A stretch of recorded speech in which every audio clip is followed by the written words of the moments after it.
Yeah. As always. Hello, guys. Welcome to Opinion Outlaws, Season 6, Episode 7. Imagine 7 back to back, putting the work. Yeah. Back to back. 2 more and a finishing episode. Think about that. Game is game. Game is game. We're putting out the work, you know what I'm saying? This is how it goes. But, as always, how you been? I'm good. It's been a long time since the last episode. As you can see from the clothes, it's been quite a while. You know, you can see the position has changed. Yes. Especially for the listeners, you know. That's true. We kind of switch positions, so. Yeah, No. that's true. But, Yeah. as always, what topic are we taking today? Topic is that you subscribe. Oh! You see. That's You know what I'm saying? the segue. So topic is that you subscribe to us, you follow us on Instagram, on TikTok, on Spotify, and then you leave the comment. Of course, you know where the bell button. Remember to gaslight, you know. Oh, you want me to gaslight them? Yeah. You know, there's a lot of people who do this. Of course, it doesn't look like it, but you are missing out, unfortunately. And I know there's a lot of content creators that you like that just, shock value. We don't deliver that. We are classy. We are men of men. We don't need that. We're sexy, you know what I'm saying? You know that. Is that good gaslight? Okay, I got you. So basically, if you want a good night's sleep, if you want to learn about good things, if you don't need that kind of extra crap, you go here and you know what to do. As always, be entertained, be informed. If you have any kind of disconnection, please let us know. You know what's funny thing? You remember what we said in previous episode about, imagine somebody starts, using our voice as a for the devil's hula or the sensational situation, whatever. Bro, that would be game. That would be game. If Would you quit podcasting at that moment? Bro, I'm gonna step it up. I'm gonna start. Yeah. Hey, yo, shorty, keep it. Yeah, slow it down, shorty. Slow it down. Look into my eyes. Bro, I will start assisting. Yeah. Hey, yo, baby. Ooh, you baby little shorty. The reason why I laugh is because usually when you hit a certain mark, people, I know that they are satisfied with the results, they quit. But you are just no, we stepping double up. down. Ooh, my shorty little baddie. Start adding so ad-libs all of a sudden. Hey, please let us know if you ever do something rated R in our podcast voices. Please let us know, because we want to know, because we can then put it as a mark, as a checkpoint. As a type of shit all of a sudden. We can put it as a slogan. Oh yeah, we got it done. Podcast helping making babies. Wingman. Oh, straight up. But yeah. as always, good opening. Oh, of course. So, Gaslight that point. But to the topic, we are talking about today authority, and again to the military. We will go. Hey, it goes nicely, hand to hand. It goes nicely because we all started from the silence. We get about now loyalty, patriotism, authority. They all kind of interchange with one another, but still are different topics. I have to go with this. I will say this first. Authority today, I understand why it's looked at as a joke. I understand that. And it's sad in my opinion because there is... Okay. What is authority? Let's start with that. Some people might not even understand what authority is in a sense, because as we know, there are certain spoiled brats in the world that have never been disciplined, so they do not have the sense of authority other than themselves. So what is authority? Good question. Good clarifying. I'll start to just say, I understand. We gotta understand that not everybody have, decent enough of an IQ, or they just don't know not necessarily. Could be the case. Very good. Cussing people out for the IQs, but they might just not know. So we gotta help them out. Authority, to any sense, to me, is that you bear for something, you bear responsibility for it, and because you have responsibility for that thing, you get to choose what to do with that thing. That is what I believe. That is how I see authority. Basically, the good example that comes first into mind is my father. My father took responsibility of our family. And he took responsibility that we had food, we had clothes, and we had stability in our house. Now, if our father said something, let's clean up this. Let's say, let's clean up this room, or let's go change the tires from our car. It wasn't like we can negotiate about it. Of course, I'm not saying that he was authoritarian, like far away from that. Dictative. not dictative in a sense, but it was from the place that if that didn't happen, it was on him. So basically, good or bad, it was on him. So therefore, he had the say-so to something.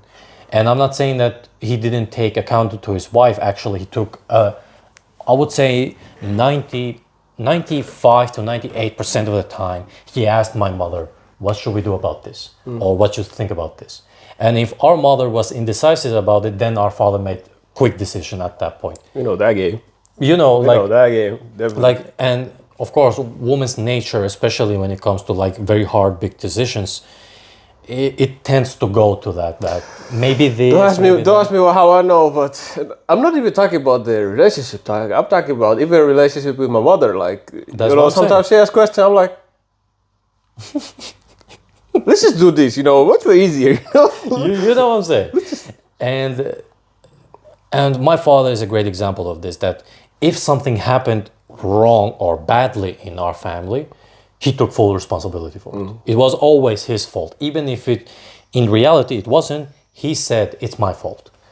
But quickly, because right now I think you are more telling us about like a good demonstration of a good authority. Of course.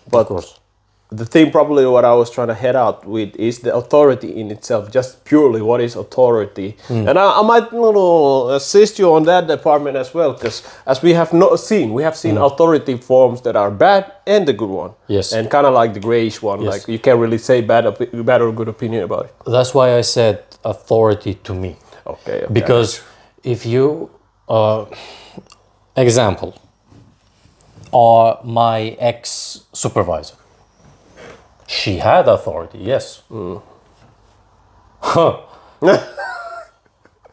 Pause. Let's just say it like this. There might be in the, how would I say, position-wise authority. Only position, nothing else. Exactly. Because that's what I was trying to get at, that authority, at least how I see it. Of course, I have the view of the good authority, and usually in, how would I say, communities, societies, etc., you can recognize the good authority. People who have good authority, it's gonna it comes out naturally that you want to follow them listen to their orders or whatever. So basically, how I see authority in itself, it's verbal, non-verbal, and actionable in a sense of like, example, position-wise, it's very verbal type of authority. You don't listen to them because they're threatening or they can do things better than you or etc. etc. It's just purely because of the position. And if you don't listen to the position, there's a consequence behind it. That's the one on top of like a verbal authority. Then the actionable is like, example, they make choices on how to do things. Like example, they use the money to buy this and that and that. And you might put some comments behind it or opinions, but it doesn't in the end game matter. Whatever they choose to do with that action, you can't really complain later on about it because they have the authority to finish it. And then of course there's the non-verbal, or at least how I explain non-verbal is, for example, person who is very, how would I say, they have that certain aura. Yeah, for sure. Of, when they say something, even though it might not be a demand or tell you, do this right now, you have the sense of when they step into the room, they kind of take authority of that room. Yes. Without necessarily telling you, hey, I'm the one leading the club right now. For sure. That's what I mean by non-verbal. And we have, at least me and you, I bet we both have experience of like the spectrum of it. Like most of the cases, people have the spectral experience from workspace, because of course, in almost any workplace, there's a certain type of hierarchy going on, which different positions have different type of authority, and usually, of course, it goes from up down. Yes. And we have experienced bad authorities and decent ones as well, and also I've experienced also good ones. But yeah, for sure. Good that you said the nonverbal authority, because there's maybe 1 month ago, something like that, we were watching Godfather 2. 1 and 2. And if anybody has watched them, knows where I'm heading with this, is... Where are you heading with this? It is this character called Vito Corleone. And he is the embodiment of what you're saying. He, throughout all that from 1 and 2, in 1, there is another actor, what was his name? Marlon Brando. And in the second one, Godfather 2, there is, Robert De Niro as an actor. They play Vito Corleone. And in both films, they showcase, the first one maybe not that good when it comes to like non-verbal, but in the second one it showcases very good because he doesn't have money, he doesn't have power, like he doesn't have any influence, but because he has that aura, that presence, even from that age that he is very young and he doesn't have the resources, he still carries himself like as he is a don. He is the man. He is the man around there, and it's a very great thing to see. Even though it's a film, it's a movie, it's a Hollywood with a lot of stars and a lot of flowers. We call the flowers because you nicen them up from the reality. You romanticize it, but that is an example that I'm trying to say that. For example, in Godfather 2, when Vito Corleone, like the flashbacks are shown, he carries himself in a way that even when he doesn't speak, people can sense that he has some type of respect, some type of power that is not tied to almost anything external when it comes to life. So yeah, for sure, you said it very well. We have experienced it from this side and from this side and everything in between. Because funny thing, as we mentioned before about the military type of thing, we always go there.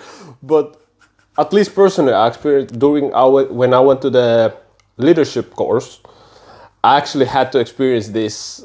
There was, because the company that we were, the military leadership company, or can I kind of company? It is.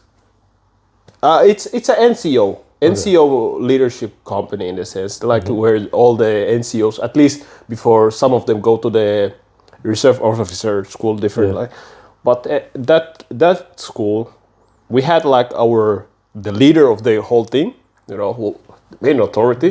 Then we had somebody who was below him, who was like example. Their rank is, I can't really say about the rank, but rank. Let's say like this. They had similar rank, but the work tasks they were doing, they were different. The one just had the authority over the whole thing, but the other guy had the authority of managing things, the micromanaging or whatever. But let's just say about the presence, because of what we mentioned. Okay, the other guy was the main leader of the whole thing, but he had the personality of, let's say, what we call military crazed guy, war crazed guy, which is kind of.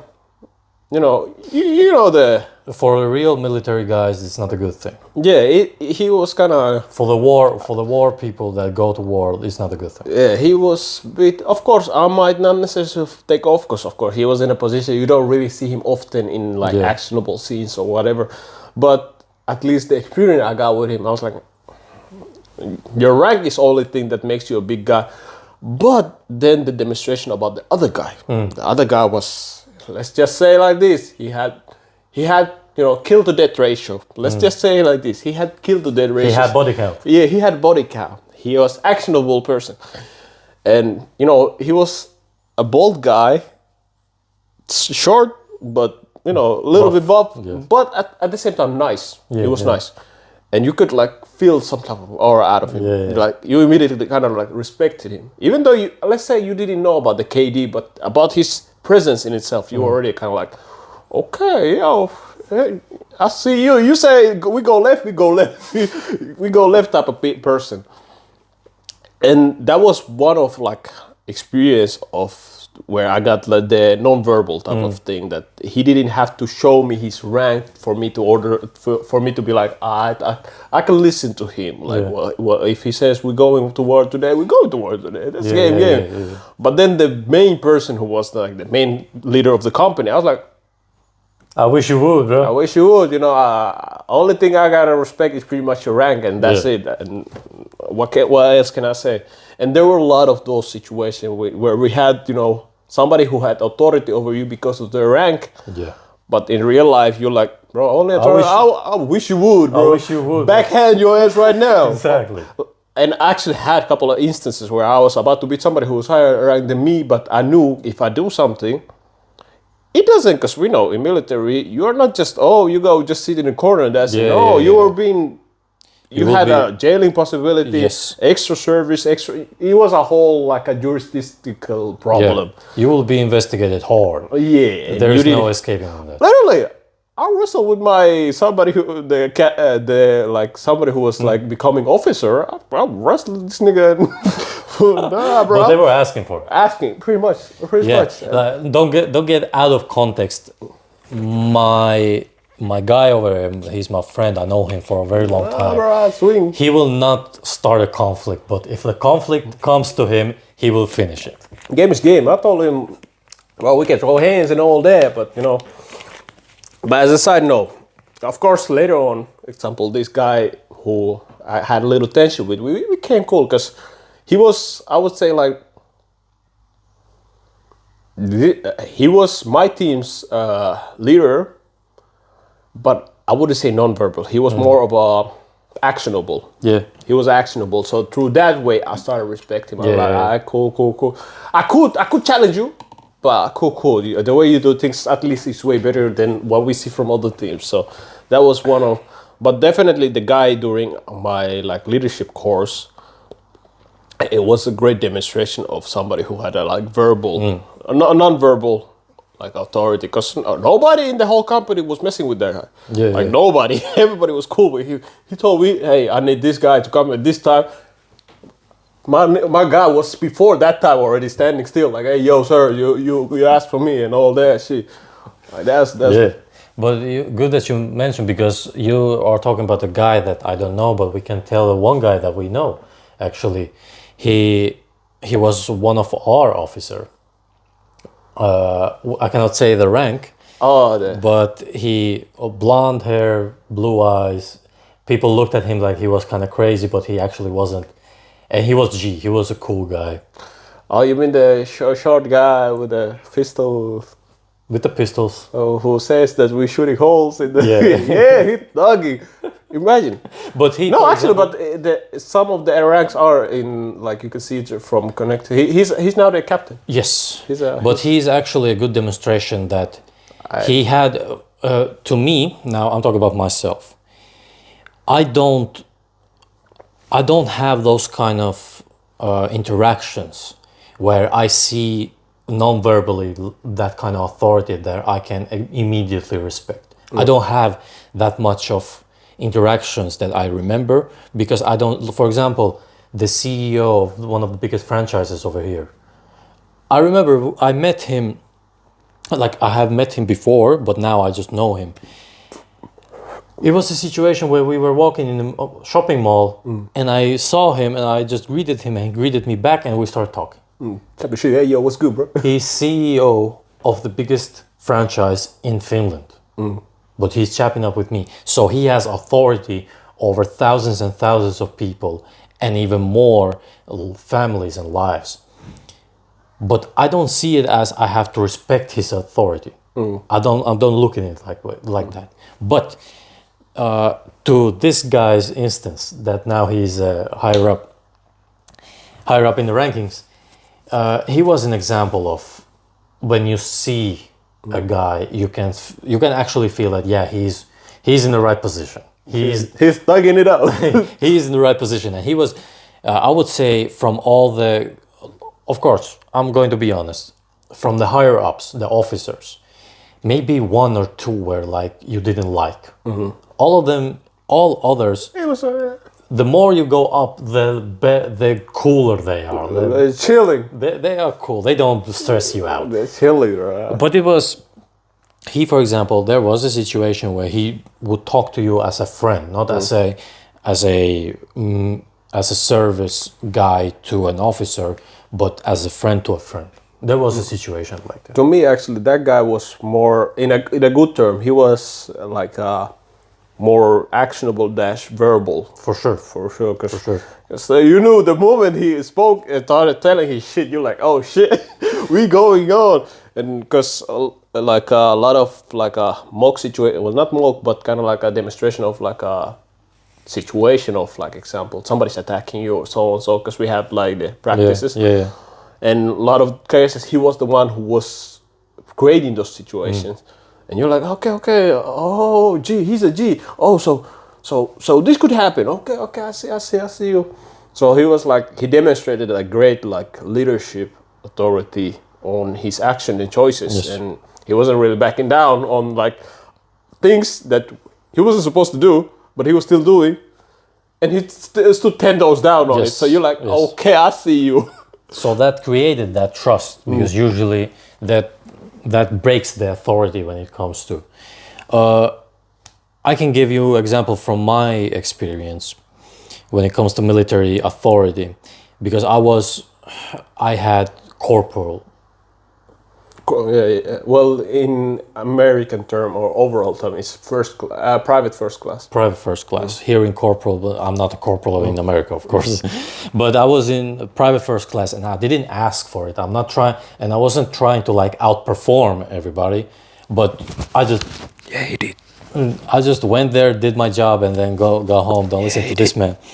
And now the thing was that because I just did my job, I did my things that I need to be doing.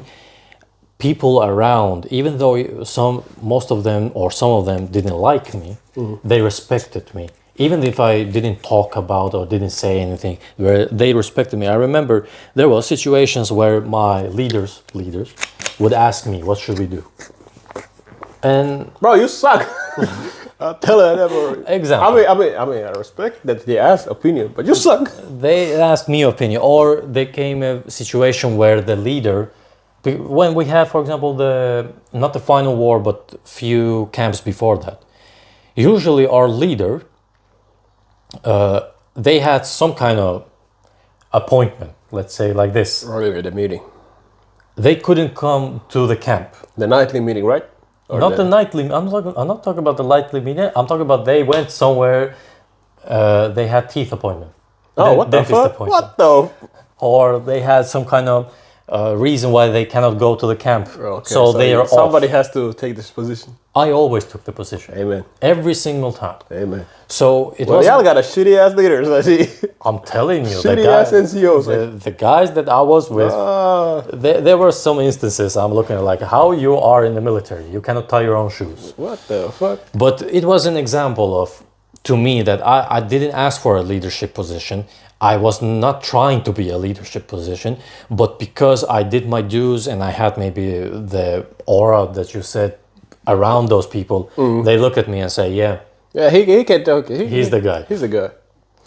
But this actually comes to you, because then you went to the leadership route.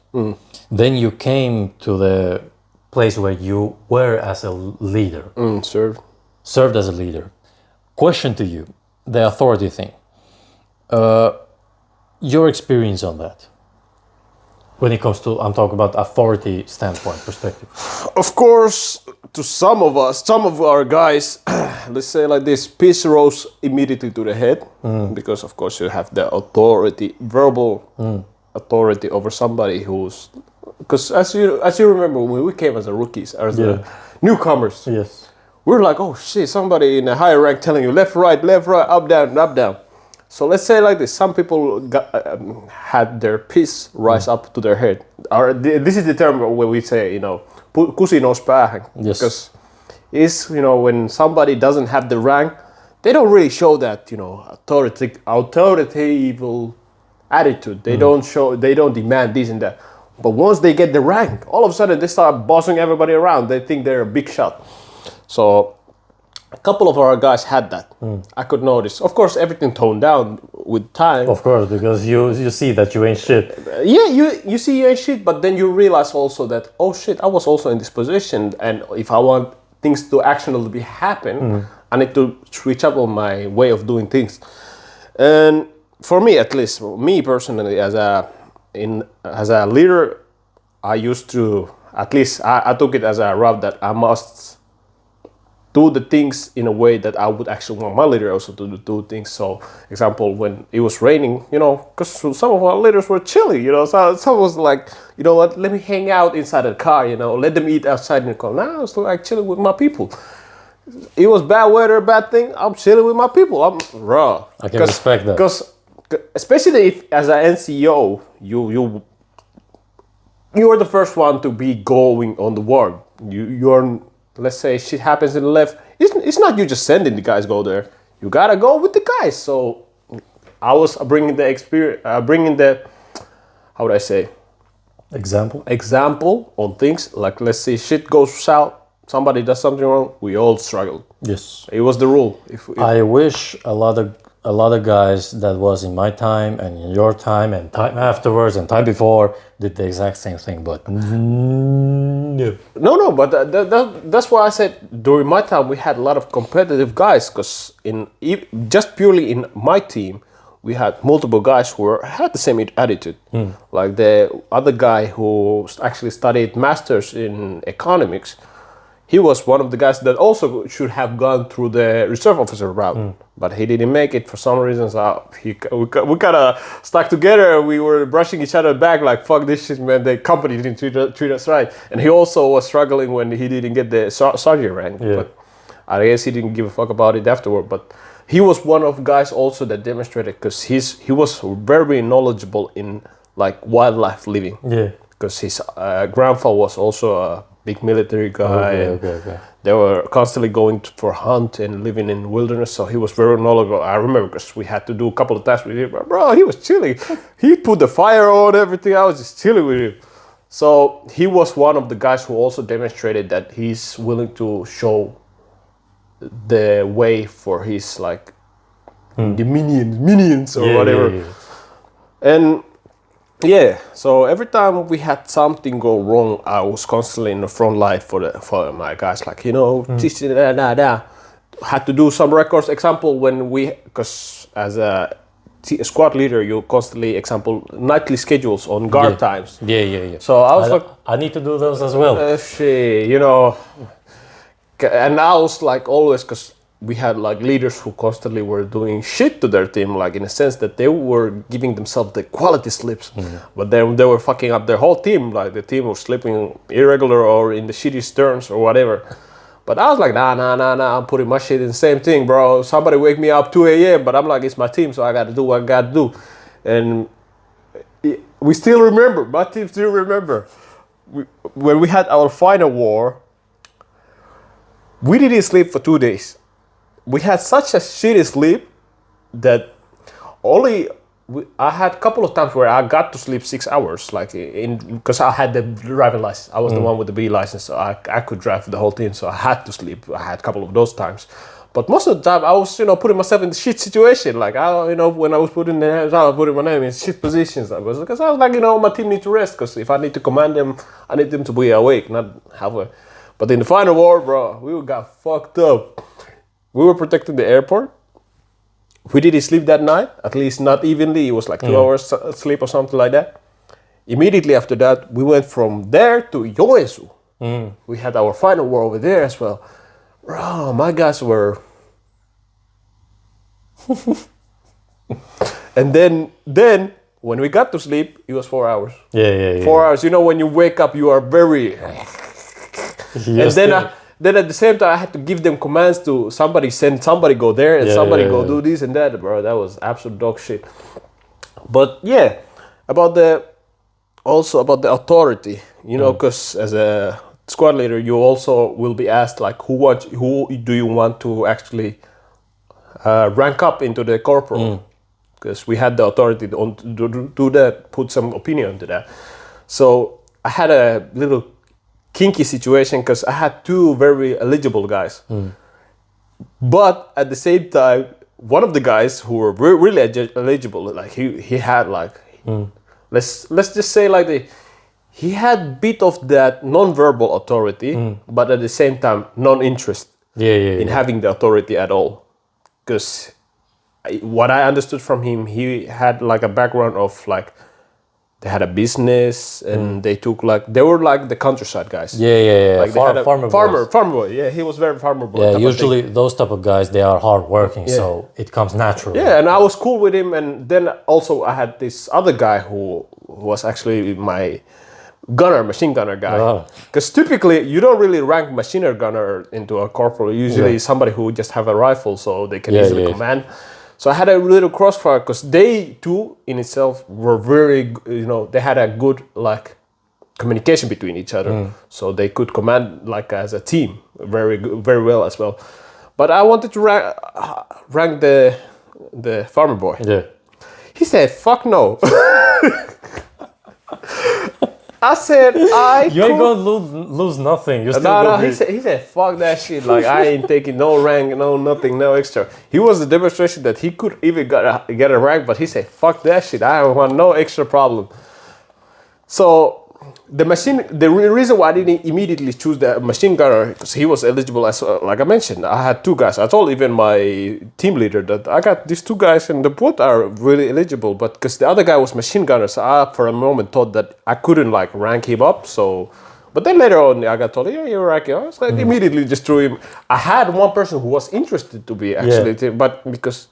You ate it. Because when you see somebody behave in certain ways and one thing on top of that, nobody wanted to listen to him. Yeah. Like he showed that he already lost respect from the whole squad. So me ranking him will just give him the, what we said before, piece into the head and shit just goes sad. So I was like, I rather rank somebody who has that authority, even though they might not necessarily want it or so on, but with time they will most likely adapt to it easier than somebody who lost already every respect and just wants the rank. So I have a story about this actually. We went to camp. It was at the end of April. Yes, it was the end of April, and we went to camp, and it was 2 weeks of camp. First week was war week, and second week was shooting week. So we changed from location from the place that we were as a war week. Then we went to the north. And before we went there, the colonel, the leader, big man of the army, Air Force, Everest, and he came, and his job was to give us the promotions, to grab. What's the right word? To promote, and I was standing there. I was like, I don't care less who gets promoted. I don't give a crap's ass. Like it was the first, because we had two promotions. The first one was this, and the second one was when we had our flag. Because that's the typical days that people are like promoted, even a reservist during like the holidays, the Independence Day, or during summertime. This the flags. What's the right word for it? During the summer, it's the day for a flag. It's like an Independence Day, but it's just for a flag. And during those days, the promotions, but but we had promotion right before our 2 weeks camp. The Everest lines us up, and he gives us instructions that when your name is called, stand there. After all the names are called, you get in front of the the group, and I will come and rank you up. and he lists names like Bah. maybe how many of us? 6? Usually, first class privates are 1 per team. But One per squad. Correction. Yeah, one per squad. one per squad. We were 6. Because If I remember correctly, we were 6 who got promoted. Because the reason why I say this is because there were some squads who didn't have anyone. yeah, it can also because we actually had similar type of issue with our people who got ranked into sergeant. Yeah. Because usually sergeant ranking, the one who works as a reserve or co-team leader is usually the one that gets like ranked up into sergeant because if shit happens and the second lieutenant drops out, sergeant will take that position. So to us, it was automatically whoever was working in the, how would I say, the one who was working right below, right hand of the team leader would usually go to sergeant. But then we had one team that had, let's say, problematic situation, a really problematic situation that all of their candidates were shit. Yeah. All their candidates were shit, so they didn't rank anybody.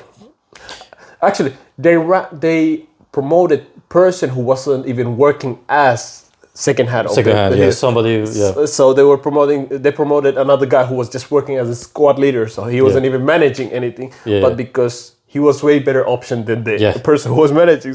So that was a good thing about military, in my opinion, that they actually looked at your credentials, your merits. But I think, but it depended, of course. It depended, and it was affected based on your own team leader, because like I mentioned, she goes from up down. So they usually ask the person first in lead, then from that it goes down to the second guy, like who's better option, because the big guys don't really constantly see all of your guys, so they gotta ask.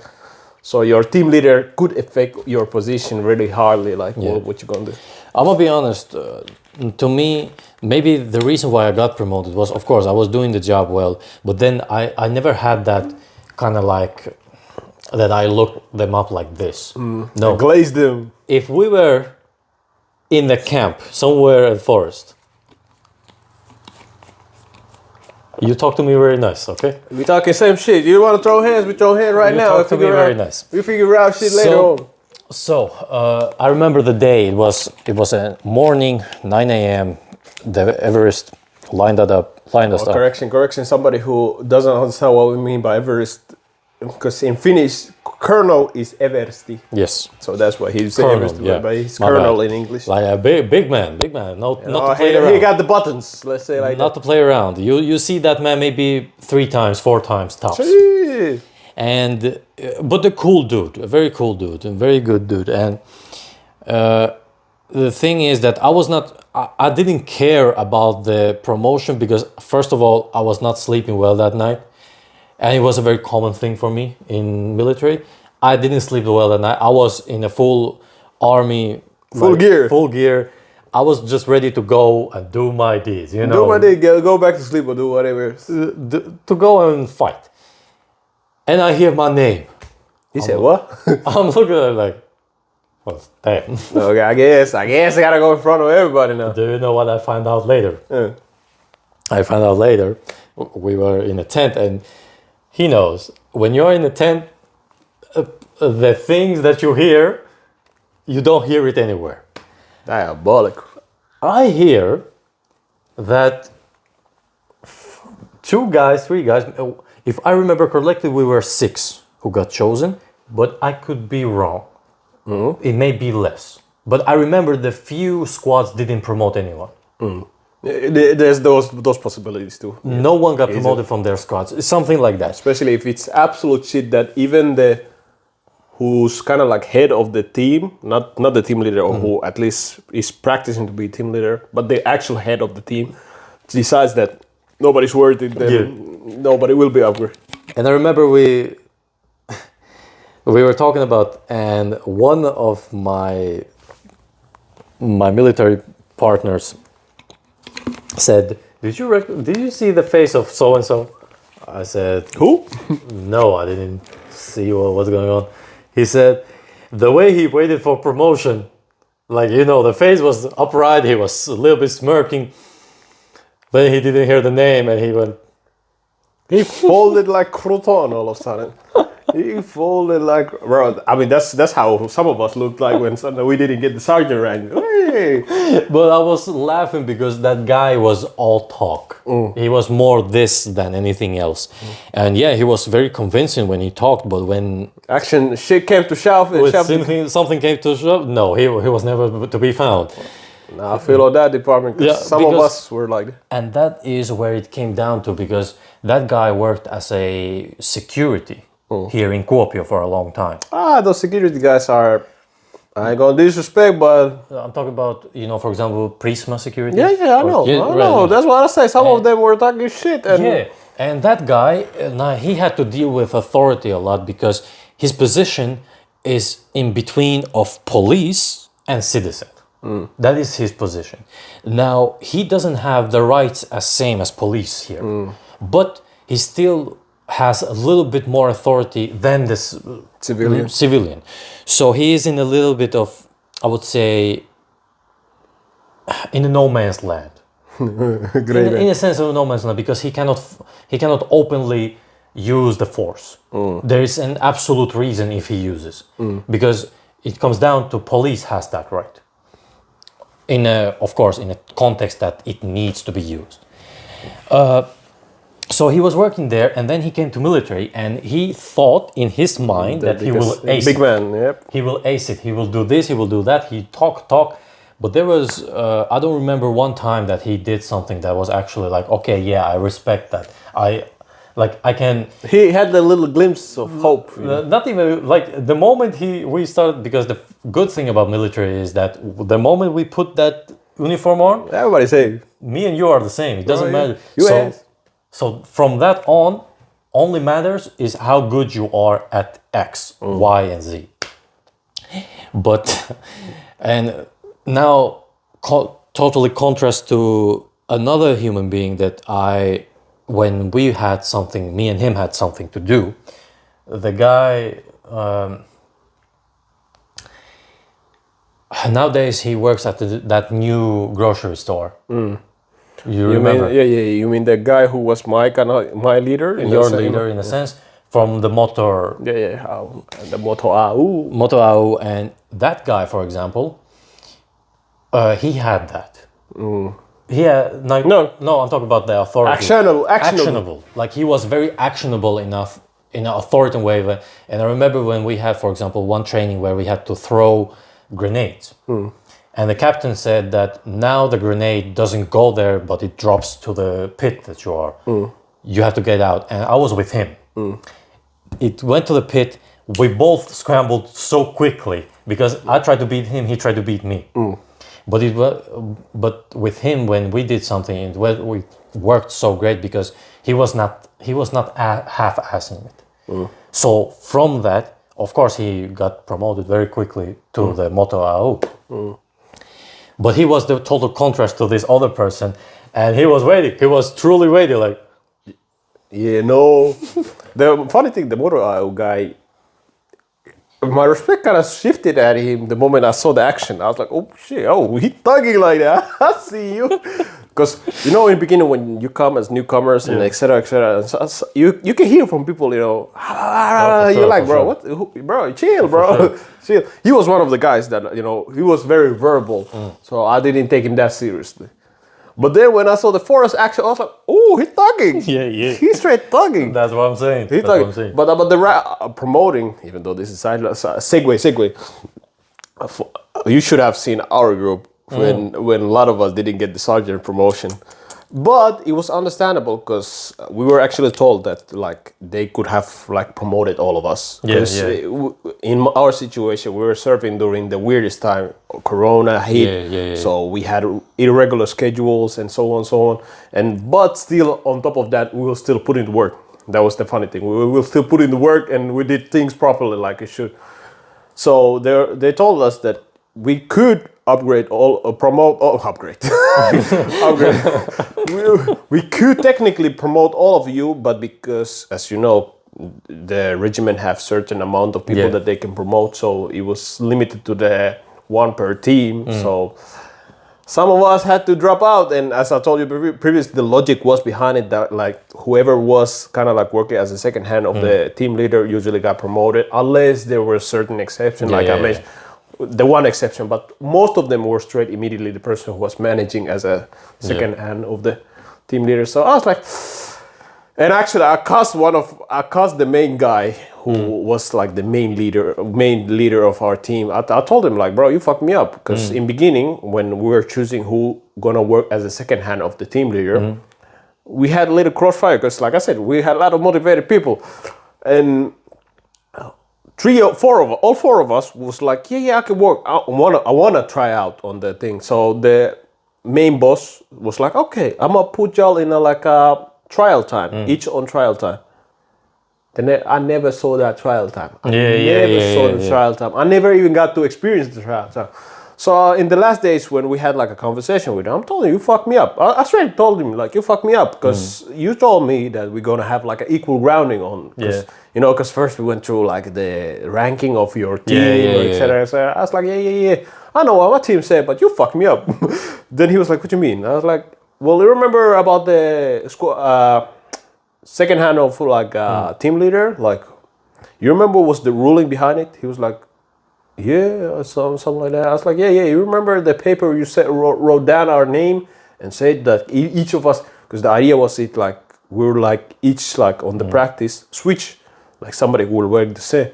But then he kept the same guy as the second hand, kept him all throughout the thing. And I was like, man, what the fuck? Like, That was the only thing. One of the only reasons was why I was putting the work. So you kind of fucked me up. Then he was like, see, my bad. But I was like, man, fuck you. But that was the moment that I personally lost respect to him, because he was, I don't know if he ranked up right now, but he was kind of like our, if I remember right, he was our staff sergeant or something like that. So I was like, bro, in the beginning, I respected you hella a lot, because he had the, how would I say, kind of like a non-verbal in a sense. Like he was cool, chill like that. I was like, alright. But then after that situation, I was like, I started looking at him wrong, and he was still cool guy. That's the funny thing. He was still cool guy, but I started looking at him a bit wrong, and that was one of the times when I started looking at the military also a little bit wrong. Like I was like, so first of all, you gotta glaze in this company, you gotta do this and that, bro. Fuck this shit. But tell me about the authority, because we live still here in that kind of society where unfortunately skin color and your ethnicity and your background is a very big factor of how seriously people take you when it comes to authority place. To me, because I was authority was given, I never took it. And even when I go to somewhere, authority is given to me because people trust me. And people trust me because not only I have that presence, but also I do actions that prove that my word is my word. Stand up business. Stand up business, money. But what about your situation? Because I 100% believe, and I know actually, that the first judgment has to be hard to accept. Skin tone? Yeah. I mean, funny thing, actually, ironically, one of the reasons why I enjoyed, kind of not enjoyed the military time was, as you mentioned before, once we were the Greens, people tend to like tone down. All of a sudden, people start realizing, oh shit, we all the same. Oh, fuck, we gotta struggle the same, so can't really be saying shit. I only had one like proper incident during serving time where somebody, I guess, tried to show little racial behavior. And funny thing, it wasn't even directly toward me. It was like I wasn't in the presence, and one of my teammates later on come, hey, I heard somebody say some shit. And during that time, I was actually in a leader position. So, as you know me, I stood on business. So, what you say about me? Yeah, I went to the dorm, even though I could have done the things a little bit differently, but still in the end, I came as the right person. Funny thing. So I heard the rumors, because imagine. Squad leaders come to be like, I heard somebody saying in the... Say who? Who say who? I was like, I bet. I said, which dorm? He said, this guy from this dorm. I went to the dorm. I thought, well, hey, yo, I heard someone who talking like that. I heard it's you. What you gonna do now? And funny thing, that guy went to complain to our, like, the whole company leader. Yeah, the captain. During that time, he wasn't even captain, but probably nowadays he's some big. And he made an official complaint that I was like using my authority wrongly or some shit like that. Yeah. I'm like, bro, do I look like scared to you, bro? We go stand 10 toes down on that shit. Sir. Yes, and guess what? This company leader stood 10 toes down behind me. He told me, he straight up told me, he said, because I told him like the situation, like, because he asked me like, what's going on? Like, I got this information, somebody complained, so. I told him straight up, hey, it ain't me. I heard niggas said like, that somebody be out here saying racial slurs. So what you want me to do? I'm the only black guy in the company. What you 10 toes down? He said, oh, like that. Literally, he said, oh, he was like that. Okay. He told me like, hey, yo, bro, you want to start big thing? Because I can't start big thing out of it. Like, because I ain't taking no racial bullshit in this. I was like, oh, you like that? I got you. Oh, you like that? But then I told him straight up, like, I ain't trying to, like, push around with authority that, because I'm high ranked. No. If he wanted to say something, I'll stand on 10 toes down with me, like, face to face. Handle the business with him, because once we handle it as people and get that shit done, the person will most likely respect me later on if we end up in a situation that I have to command him rather than going through the official route of papers, complaints, etc., etc. Even that other participant wouldn't do that. The other, if it was the roles reverse, that guy would have gone through the whole Bible, through the whole chapter But you, because we have been raised in that kind of culture or that kind of environment where you have a problem with someone, you come face to face. Yeah, you handle it with the individual, and that's what I did. And I told the company leader, like, you know what, I ain't like trying to do all the extra bullshit of paperwork and so on, because he told me like he would start the investigation. I told him, nah, you don't need to do all that, because I think I've done like clear enough that I took action immediately right after I heard the thing. I let them know if they want to stand on business, they can come talk to me and we'll handle it. And that's it, because it's much more efficient for the team to go. And he was like, I see you. But let me know if it brings out any bigger issue. And after that, nothing. Nothing. Of course, there was a little dibble-dabble of somebody say, oh, I could beat you in this and that. The guards, the guards? Yeah. They always be talking crazy shit. I said, nah, bro, we will meet outside if you want to meet outside. But anyway, with those, I wasn't trying to use my authority. I told him, because I told him straight up, it ain't about the rank at that point, It's about human. I would do this without the rank. Yeah, I would whoop your ass, especially if you were somebody higher ranked than me. Like I mentioned, I choked out one of my squad leaders. So I said, what they were asking for. He was asking. He told me he can beat me up on that thing. I said, bro. We had that. You remember the guy? He was working actually as an officer. Now he's studying in Japan. Oh yeah, the crazy outlaw, and he was that kind of guy that if people met him somewhere at the bar, he would get ass whooped. He wouldn't be taken seriously at all. He would get ass whooped. The only thing that made him authoritative was his rank. Nothing else about that man said to you that I should listen to this man. And to person like us, like our homeboy, like my brother, like people that I consider close to me, it's hard for us to listen to someone in a sense of I respect you so much, so therefore I will do the things that you say. It's hard for us because we have lived in a harsh conditions in a sense of we had situations where we had to do certain things or come up with certain things or survive certain things. And to us, the first person that we actually have like that kind of deep sense of respect is our parents. That is the first one. Then if in our homeboy situation, if you have an older sister or brother, to us it's not that because we both are now oldest. But then, after come out of this space, if we go somewhere when it's a workplace or a military or a sports thing, if you don't prove to us, that you actually stand on business and you actually can do the things that you showcase to do or act like you can do, or actually you are that good, and you have humility, then yeah, we respect you and we come from that. But you have been in a workplace where there was authority, you don't respect that person as a person.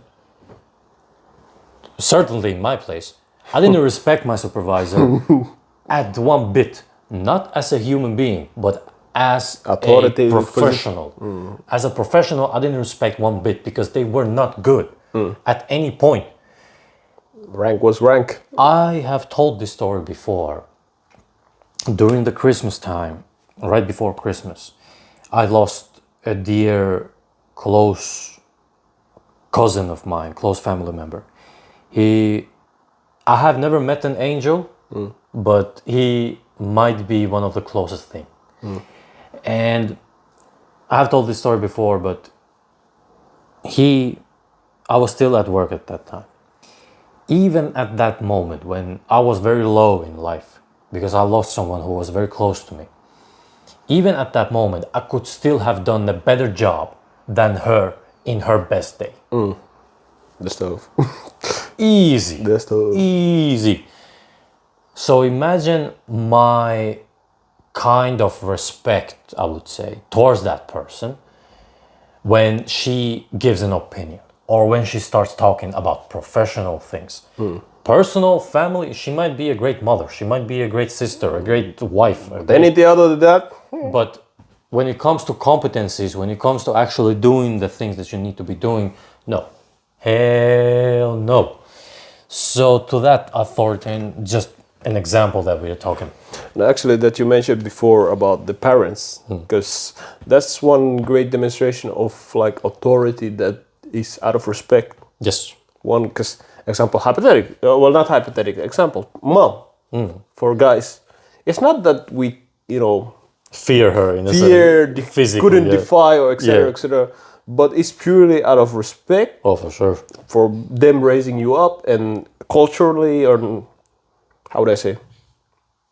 Well, there's culture behind it as well. For sure. So, your mom tell you to take trash, you ain't gonna start nibble nabble. You take the trash and you shut the fuck up. You get it done, basically. You have those moments. Your mother is calling with some friend. Is just talking with her friend on the phone, and all of a sudden you hear your name. Yeah, Bahit can come and fix it. Why you adding me in this? Oh, funny thing, homeboy has had those situations way too many times. I had few, but I know he has been put into service that he did not sign up for. Yeah, he can fix you that shit for you. Wait, what? But because our mother said that, we go and do it. Yeah, it's a one form of authority, and with the workplace, as you mentioned, like I have had something. I'm guessing that. It just keeps going, but it showcased something. It said that I'm guessing the battery.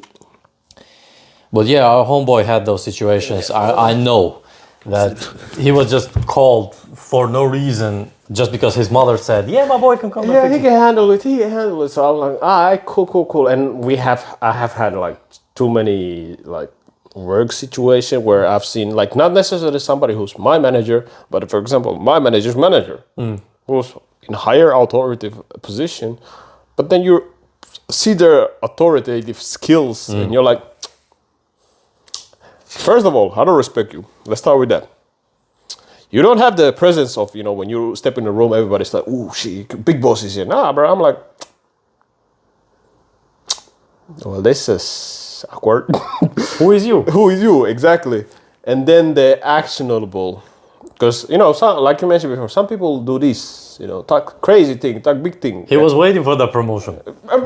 But he never got it. Yeah, talking big thing. And I've like in workplace, I've only seen couple of people who are respect through action that they put on. For example, when I used to work at the pizzeria place,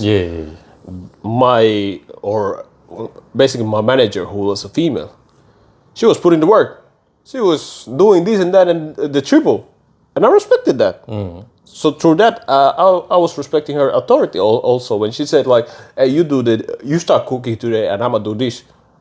I'm like, okay, I ain't complain. I did it. I got the job done because she said, or she asked me like, "Hey, can you do extra work?" I was like, "All right, let me do it," because she was the type of person, like we mentioned before. If you see somebody in leader position put themselves through the dirt too, and you say, okay, they're not the type who command you and just chill around and so on, you start respecting them automatically.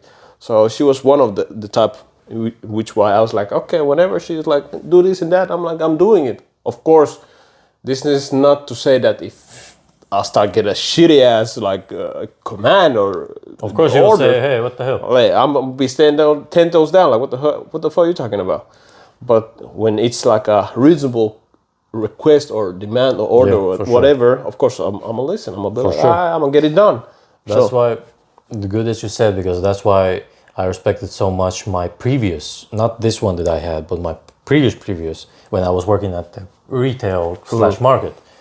But she knew exactly that I don't respect you as an authority, so therefore just don't come and boss me around and we good. Yeah, don't be talking shit. Exactly, don't talk. Don't talk shit. But an example of this, one of my, because I love to read books, and especially history books, and the real history, not the school history, but the real history. And one of my books that I have read in the past years is Alexander the Great's biography. And he is the first few people that showcase, because he was a king when he was 20 years old.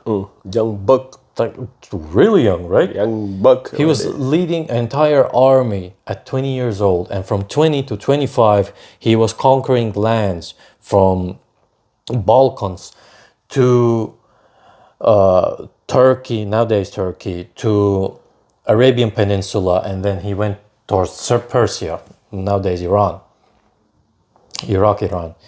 And during that time, he showcased, because he always was at the front of the battle. Every single battle that was, or something was that the great horse. For example, there was a situation. Great horse. No, there was a situation where there was a horse like fell from the road. He went and helped that other soldier.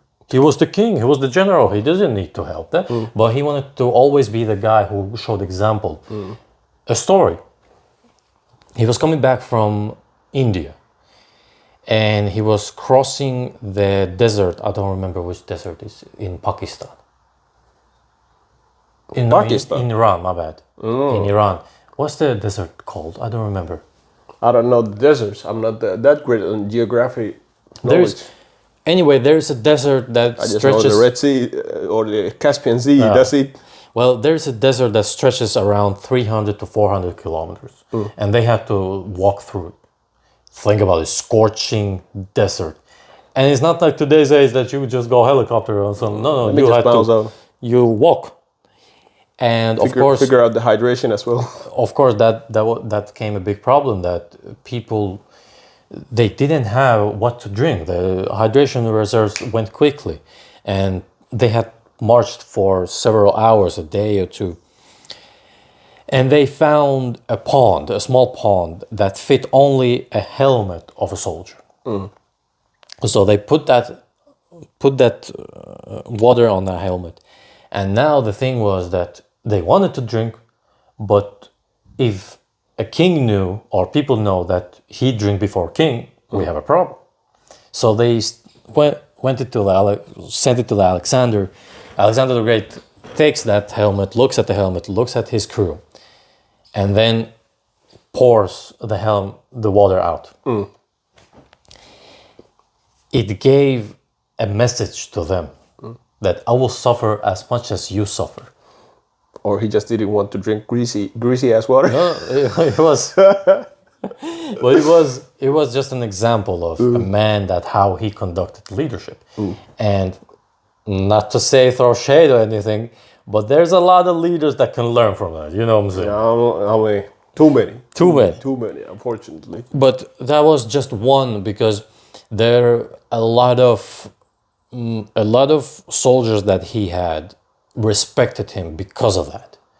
He was always in front. He was always fighting in front. He was always ready to sacrifice.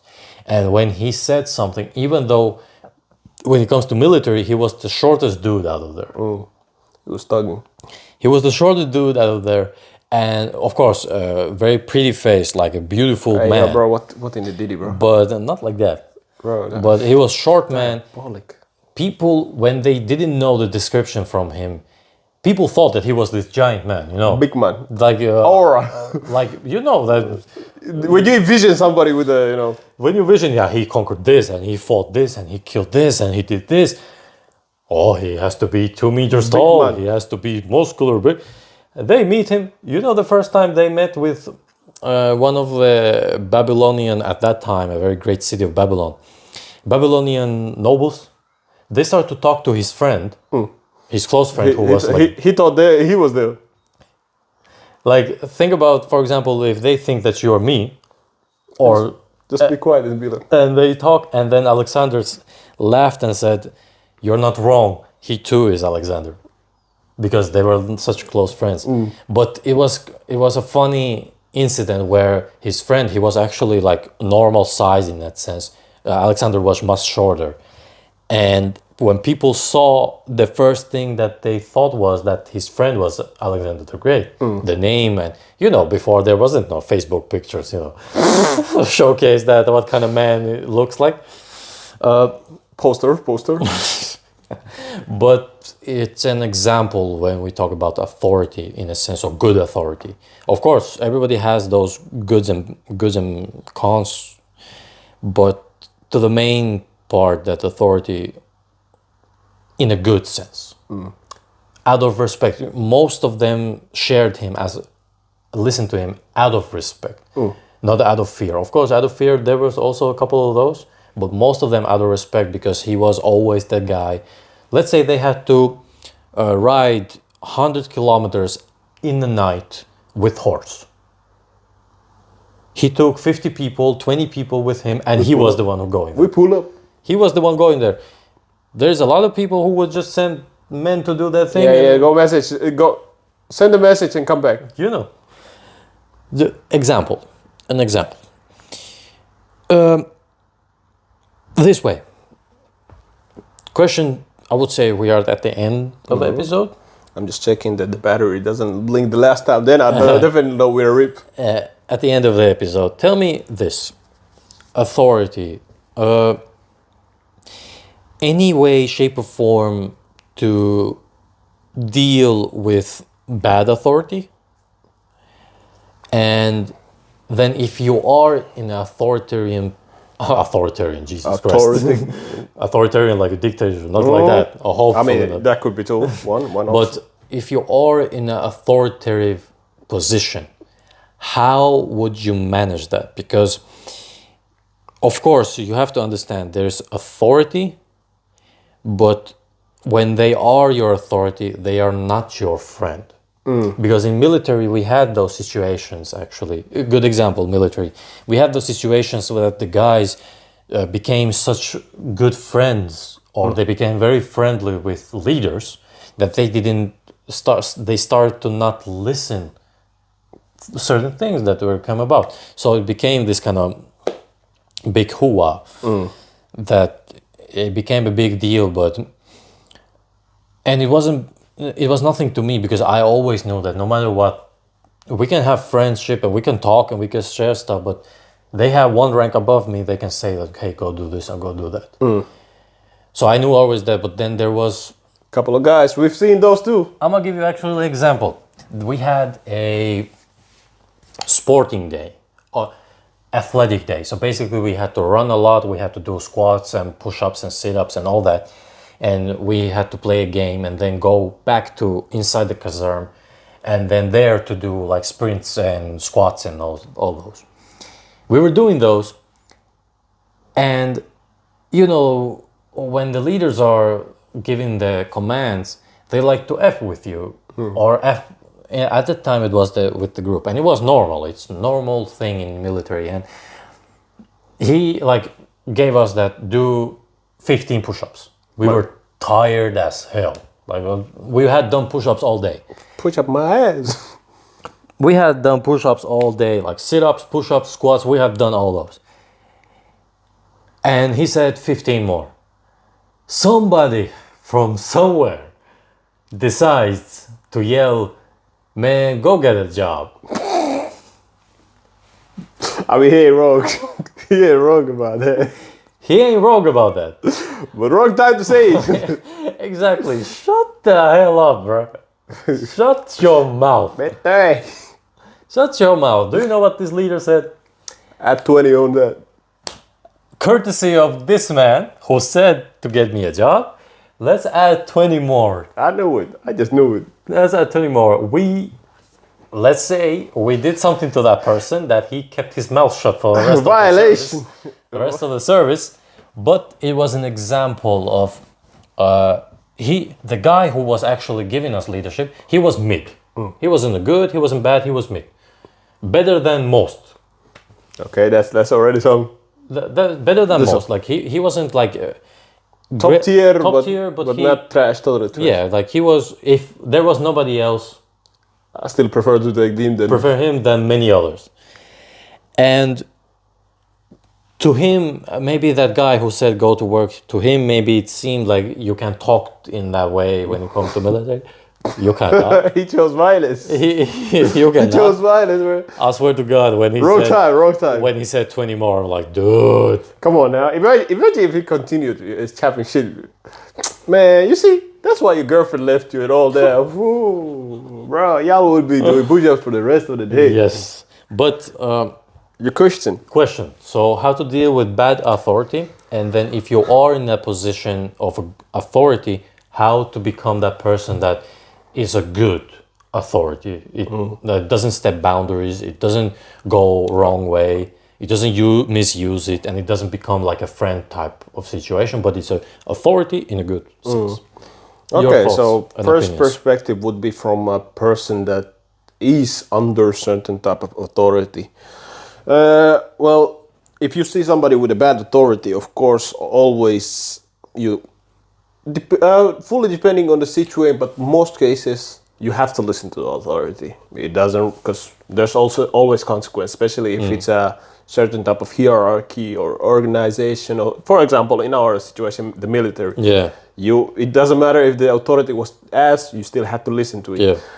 And of course, always, if you are able, give a feedback, because that's one way for whoever is in that authoritative position can get information on how his leadership is going. Feedback is one way, and that was what our the main team leaders were doing. Like they were recording they had surveys for our minions to give feedback on our leadership skills, whatever they didn't like, etc., and they were writing. So feedback is one way, of course. Oh shit, Dave. He said deuces. Question is how to deal with bad authority, and then if you go to a position where you have authority, how you will become a good example, how you become a good authority. Oh yeah, well, what I was mentioning in the previous clip that we got cut off short on was I was going through the perspective of a subordinate or somebody who's been who's under the authority basically.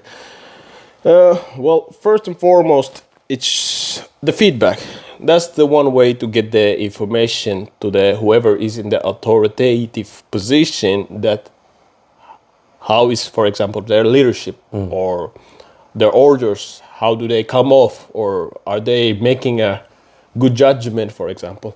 Because during the military times, we actually had the similar type of experience that our subordinates were given surveys on our leadership, and they could like freely give feedback on, and you were given a rating later on like example, they said that you are this good of a leader, for example, in this situation, and then the ranking, and then there were, if I remember right, open like surveys, like they could like put a text on like example feedbacks on things that which were kind of like beneficial, because if you actually wanted to improve yourself as an authoritative person or somebody who's in a higher position, the feedbacks were helpful. Or like, because you might not always notice things that you are doing wrong. You might think that there's a right way of going through certain things, but the effect might be the opposite. So that's one way, at least as a subordinate, to give off feedback. Of course, when you get the order or you were commanded to do something or told to do something, depending, of course, on the organization and the situation. Of course, there's sometimes orders that you shouldn't listen to. Example, somebody says, "Start shooting kids." Bro, what? Right? What? I'm gonna shoot you. I'm gonna shoot you. You know, like there are questionable orders, of course, but most of the cases, you should always listen to the order, and later on give on the feedback if we are talking about certain orders or commands that are not immediately something that endanger somebody. Because as we have noticed, in depending on the situation, example workplace, you put your workplace work position at risk. For example, your manager, let's say they required you to do something and you say no, and you don't really have a proper reason to say no, and then later on that thing will be taken up to a higher position, and your work's position is jeopardized, that you might get fired or something like that because you didn't listen to orders. So, and also in military, because we know if you didn't listen to orders, you could start an investigation later on if you do it long enough, let's say like that. So that's one thing. But as a subordinate, always take the orders as it is and later on give the feedback. And of course, if your superior is somebody who listens to you already beforehand, give the feedback on a sideline, for example, not necessarily in front of everybody to put them in a bad position, but later on in the sideline, like, hey, what I saw you do this, I didn't feel like it was right, and that's that. And of course, whoever in the higher position, your superior, might take the advice or might not, but you have done your deed basically at that point. Then to your second question about somebody who's in an authoritative position, as from own experience, I would say like this, connected to the previous answer as well. Take the feedback. Take the feedback. Always request a feedback, because that's one of the easiest way of you evolving and improving on whatever you are doing right now. Because like I mentioned before, you might think that whatever you're doing right now is perfect or good way of doing things, but to a subordinate it might feel like total shit, that your instruction, for example, is unclear or your commands are not justified or so on, so on. Of course, as a authoritative person, you have the last like saying on things, no matter what.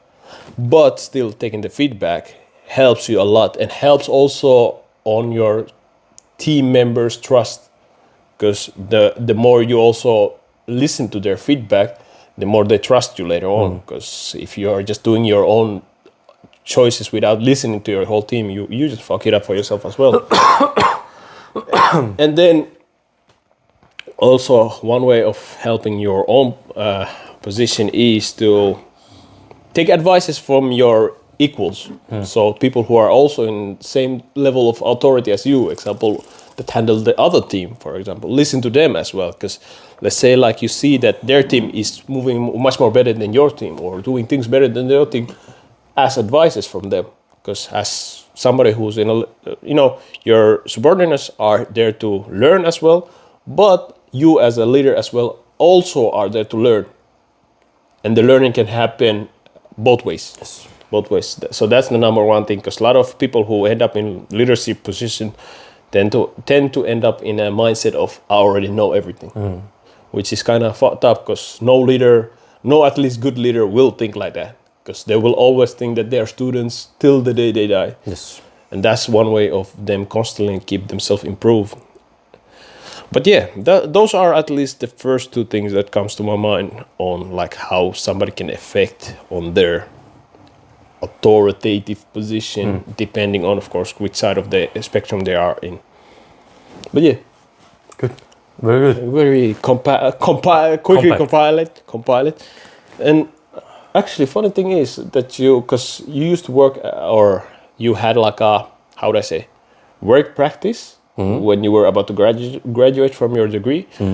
You were practicing being kind of like a manager in your school, actually. I was actually a supervisor. Yeah, supervisor. Yes. Could you kind of like tell us about your own experience and some like fruits that you got with you after your practice was done? Like what were your experience like, and what did you learn from it in the end, and did you get any feedback from it? I got feedback, yes, but I didn't learn anything. The reason is not that, to understand to my perspective, is that I never go to a workplace or a job where I say, I know this. But I will never go to a workplace saying that, I don't know. Oh, no. No. I will go there confidently, maybe a little bit arrogant even. Hey, yo. But if there is something that I don't know, I will also very openly say about it. I don't know this.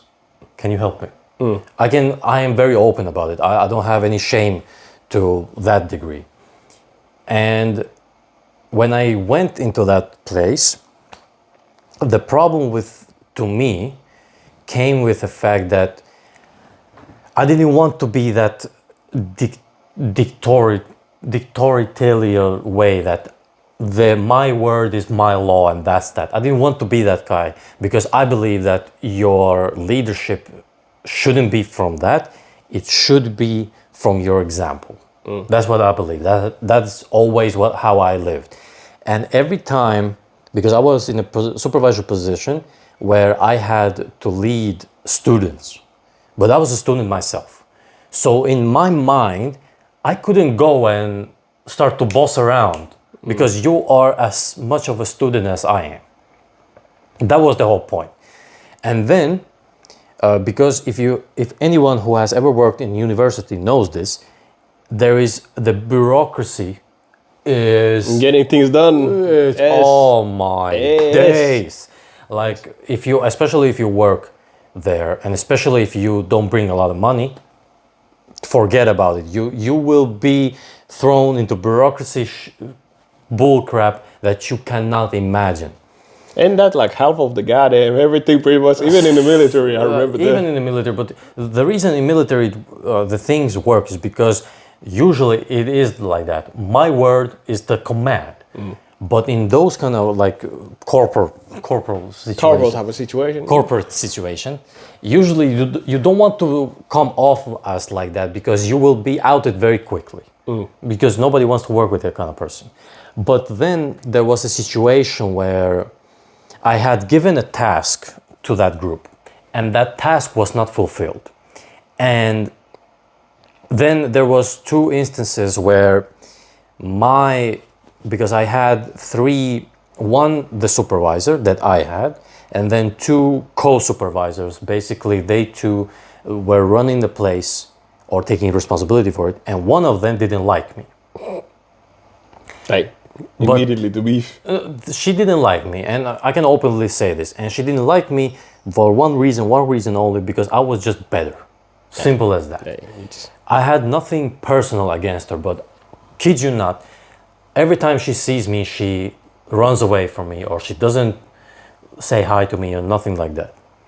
And in my opinion, I haven't done nothing wrong to her, but if you constantly jab my knowledge, I'm using of course metaphors from streets, but basically undermining my knowledge or undermining my way of talking or undermining the things like constantly, of course I'm going to react, and of course I'm going to say about it, and of course I will. And then she went and said it to my supervisor, and props to her, she was the G, because she asked me, What's the situation? What's the situation? And I told her. And I remember she said to me that, remember that there's your truth and her truth and something in the middle. And I said to her that I understand that, but it's not okay that she is doing this. But then immediately if I make one mistake, she reprimands me for it. That's not okay. And I remember her face turning red and say, oh, okay. Like, she was very understanding that where I come from. But also another thing was that I was like a machine there, because I believe also that when you first come somewhere, you have to prove yourself. So I put in hours, like, Gotta get the shit done. I'm doing results. So during that time, I already proved myself that I am the man of my word. And Getting the work done. And if I say something, it's so. So she couldn't like reprimand me more, the supervisor. But this one, then we had just a professional relationship. You do you, I'ma do me. Come to work, move, that's it. That's it. But the question, then afterwards I had to talk with the group and I said to them, hey, listen, I trusted you with this. Like I went with this because understand something as a leader. The number one thing, the most important thing, the absolute important is your interaction skills. There's nothing more important than interaction skills when it comes to leadership. There are other important skills, not taking that away, but the way you communicate with your people and people communicate with you, or how you want them to communicate, is the absolute, in my opinion. And in this case scenario, they had made a mistake, in a very humane mistake, and I told them that, hey, listen, I trusted you with this task, you failed, I would like that this would never happen again. If it happens, I need to force you. Simple as that. And afterwards, it didn't happen. It didn't happen. But of course, the other part was that I was also very interactive with person. So I wasn't just talking with the group, but I asked personal questions, but I wanted to know their psyche. Individual. And that to me created this kind of bond where, yeah, we are close enough that I understand where you come from, but we are far enough that I can still lead you. But it's always hard when you or anyone asks me that, what have you learned when you were a leader? Not much, unfortunately, not much. And not out of arrogance, don't get me wrong, not out of arrogance, but it was nothing that, it's not natural to me, or it's nothing that I don't know about this stuff. So in that sense, and if you ask, I have all of them in my contacts, and if you ask them, they will all say the same thing, that maybe they don't like me, but they can respect me as a professional when it came down to business, you know. Getting job done, you know what I'm saying? But even in the army, when I was in the army, it was the aura and the non-verbal and the verbal. They all combined. The action, the non-verbal, the verbal, they all combined when I was in the army. Even though I was not higher up, the higher ups wanted me to lead. So it was like a natural thing. I believe that we have talked about this actually, that leading, fighting, acting, comedy, like being humoristic, those are things that you can get better at, but you will never be. Meaning that if you are not born as a fighter, meaning that you don't have it in it, it doesn't matter how many hours you put in, you will not be a fighter. You become a better fighter. Yeah. Like you are better at fighting, but you are not a fighter. That's the word that I'm trying to start saying. If you live better, you're not better liver. you become better at living. I'm trying to put the words. I got you. But these are the experiences that I would say from my behalf. But any last words? Funny thing to say right now. Any last words? We'll be doing a second clip, but you know what I'm saying? It will be cut. Hey, game is game. You gotta do what you gotta do. Not really.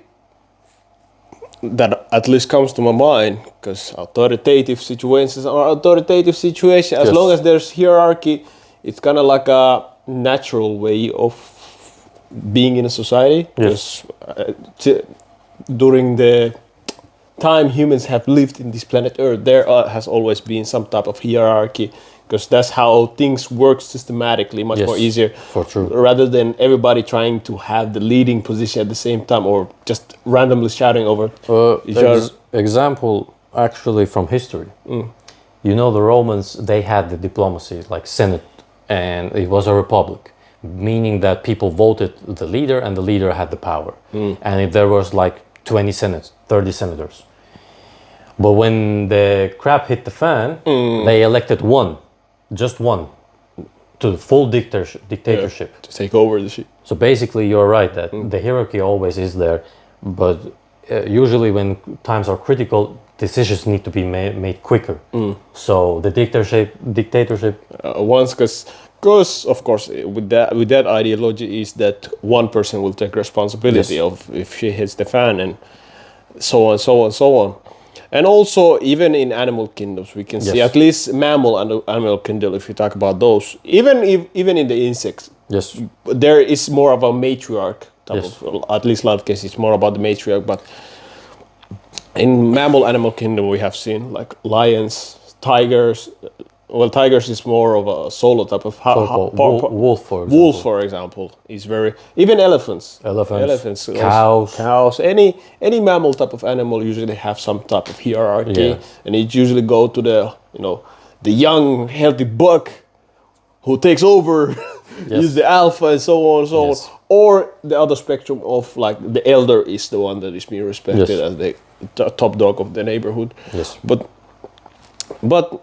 on top of that, I don't really have anything like as mentioned. Most of the things that I mentioned previously is what I would say as a finishing word. Like if you're subordinate and you get orders from somebody who's higher than you, listen to them. Of course, you can have a critical thinking. I don't need you to be a robot, but listen to it. And if it's something that you need to give feedback on it, give feedback on it. Don't shush on it, because usually that's how you end up having shitty cycle with a shitty leader. And if you're somebody who is in how would I say, authoritative position, know who you are commanding, get to know people who you are commanding, and be willing to learn from your mistakes and the feedbacks that you get from the subordinates. Because if you don't do that, you fuck up the whole circus, and then later on you gotta wonder why nobody wants to listen and nobody respects you. So that's that. And yeah, that's on my department. How about you? To me, it goes to the point that in order for you to lead somebody, lead yourself. Learn that interaction skills to a T. Learn to communicate with people, because you will lead people. You will not lead an object. Machine. Like, you will not lead an object, but you will lead a human being that leads that object. And be always, you said it perfectly, be open to criticism and be open to feedback. Because from that feedback you will get better as a human being in general, but also as a leader. But I will say also this from an authority perspective, that if morally you're right, you don't need to listen to authority. Meaning that if authority says to you that go kill a child, you took an example, you have to say no. How is that morally okay to go and take another human being's life, especially an innocent human being's life? Or if you know a situation that you are absolutely right, you don't need to bow to authority, or you don't need to do it just because the supervisor says it. There has been situations where I was in a position where a supervisor told me about something. For example, the uses of AI. And I said, I will use that AI because it is a tool that I will get my stuff done much quickly and much more precise. They condone it, but they couldn't take it away. Example. We've been there. Just an example. That's why, for example, in the university that I was on, there was a lot of people who didn't like me because didn't take extra bullshit. I was taking their working time and subtracting to 1 week to 1 day. Think about it. I'm doing the work in 1 day compared to them in 1 week. Example, just an example. Of course, it rubs the fellas in the wrong way. Hey, you taking their paycheck, bro. You gotta tone it down, bro. It's about the money, you know what I'm saying? You can't be rushing things that don't need to be rushed, you know. That's the mentality on there. But I feel you on that department on, like, if you get a... I'm sorry to interrupt. Even if a police, for example, there is people that we know, had encounter with the police and police was in wrong. Nothing lawful, nothing... If a police in the wrong, even though they have the highest authority to civilians, if the police is wrong, you don't need to listen to it. You have rights to go against that. Or correction, like in a sense of lawful, of course. Of course, we're talking about. It's about the lawful type. If the police have authority on the lawful department, of course you listen. Of course, even if it's wrong, but if it's lawfully, because as we said before, we live in a very bureaucratic world, and we got a certain hierarchy and so on and so on. So of course, if the police in this example gives you lawful order, and let's say hypothetically the lawful order is also wrong in the end, go by the lawful order and then reprimand it later on, because then you don't get extra bullshit on top. But it's kind of similar as the military type of thing. You might get an order to run around the place and so on. Listen to the order, but later on get your shit done with it.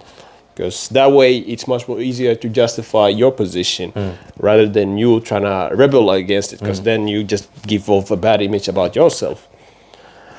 But if we ain't got nothing else, we always got one thing always to add up, niggas. What you forgetting? What y'all forgetting right there? Y'all better remember. Remember, usually when we say the people who listen to us, like just listen. When we say this, we usually mean there's a subscribe button on the lower end of our video, and there is also the like button, the comment button, and I would say that is perfectly normal as a human being. I'm gaslighting. Hey, now. We gotta do what we need to do. But it's very perfectly normal that you stay to the end of our episode and show a little love, subscribe it, show a little love, you like it, you comment on it. It's very normal, right? I will look at you very strangely if you have watched all of our comment to the end, to content, and then say, you know what? Nah, not like that. My bad. My bad. We are famous nowadays. Everybody. My bad. Everybody contacting us nowadays. We good. But yeah, like, comment, subscribe. You know what to do. And until the next episode. As always, peace.